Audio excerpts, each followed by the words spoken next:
ਬੋਈ ਇਹਦੀਆਂ ਲੱਤਾਂ ਦਾ ਕੀ ਹਾਲ ਹੋਇਆ? ਤੇ ਪਹਿਲਾਂ ਠੀਕ ਹੁੰਦਾ ਸੀ, ਚੋਰੀਆਂ ਕਰਦਾ ਸੀ।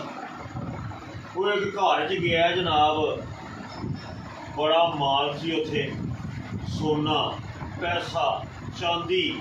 ਮੁੰਡੇ ਬਾਹਰ ਹੁੰਦੇ ਹਨ, ਉਹ ਮਾਈ ਘਰ ਇਕੱਲੀ ਹੁੰਦੀ ਸੀ। ਮਾਈ ਨੇ ਪਕਾਈ ਸੀ ਖੀਰ।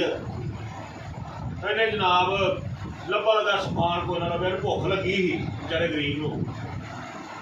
ਇਹਨੇ ਖੀਰ ਫੜੀ, ਖੀਰ ਸੀ ਗਰਮ ਗਰਮ, ਉਹ ਮਾਈ ਪਕਾਉਂਦਿਆਂ ਕਿਤੇ ਸੌ ਗਈ। ਅੰਦਰ ਗਿਆ ਜਨਾਬ, ਖਾ ਪੀ ਕੇ ਮਾਲ ਚੁੱਕਿਆ, ਬੈਗ ਭਰ ਗਿਆ ਢਾੜਾ।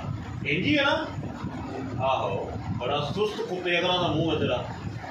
ਮਾਲ ਭਰ ਗਿਆ ਜਨਾਬ, ਲੈ ਕੇ ਤੇ ਬੈਗ ਬੰਨਿਆ ਨੇ ਮੋਢੇ ਤੇ, ਚਲੇ ਗਿਆ। ਕੋਠੀ ਲਈ ਇੱਕ ਹੈ ਜੀ, ਜੁੱਤੀ ਲਈ ਇੱਕ ਠੇਰੀ, ਇੱਕ ਹੋਰ ਲਾ ਕੇ ਚੋਰੀ ਕਰਨ ਟੁਰ ਗਿਆ। ਜੁੱਤੀ ਪਾਈ, ਥੱਕ ਗਿਆ, ਹੋਟਲ ਉੱਥੇ ਹੈ ਕੋ ਨਹੀਂ ਸੀ, ਫੁੱਟਪਾਥ ਲੰਮਿਆ ਪੈ ਗਿਆ। ਉਹ ਇੱਕ ਨਸ਼ਈ ਆਇਆ, ਇਹਦੀ ਅੱਗੇ ਤੇ ਅੱਖ ਲੱਗ ਗਈ ਵਿਚਾਰੇ ਦੀ। ਨਸ਼ਈ ਆਇਆ, ਉੱਥੇ ਅੱਖ ਲੱਗੀ ਸੀ, ਉਹ ਮਰੇ। ਓਏ ਖੁਸ਼ਕੀ ਤੇ ਡੱਡੂ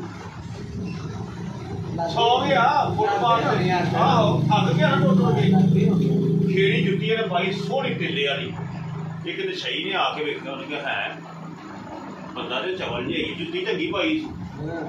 ਉਹਨੇ ਜੁੱਤੀ ਇੰਝ ਕਿਹਾ ਹੱਥ ਨਾਲ, ਆਹੋ ਜੁੱਤੀ ਲਾਈ ਉਹਨੇ ਪੁਰਾਣੀ ਜੁੱਤੀ ਪਾਤੀ।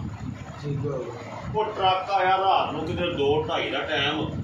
ਟਰੱਕ ਜਨਾਬ ਐਨਿਕਾ ਕੇ ਆ ਕੇ ਲੰਘਣ ਲੱਗਾ ਏ। ਉਹਨੇ ਕਿਹਾ ਕਿਤੇ ਬੰਦੇ ਦੀ ਲੱਤਾਂ ਦੇ ਥੱਲੇ ਆਈ ਜਾਣ। ਉਹ ਵਿੱਚੋਂ ਡਰਾਈਵਰ ਨੇ ਮੂੰਹ ਕੱਢ ਕੇ ਉਹਨੇ ਕਿਹਾ, ਜਵਾਨਾ ਓਏ ਲੱਤਾਂ ਸਾਈਡ ਤੇ ਕਰ, ਆਹ ਟਰੱਕ ਲੰਘਾਉਣਾ। ਇਹ ਨੀਂਦਰ ਸੀ।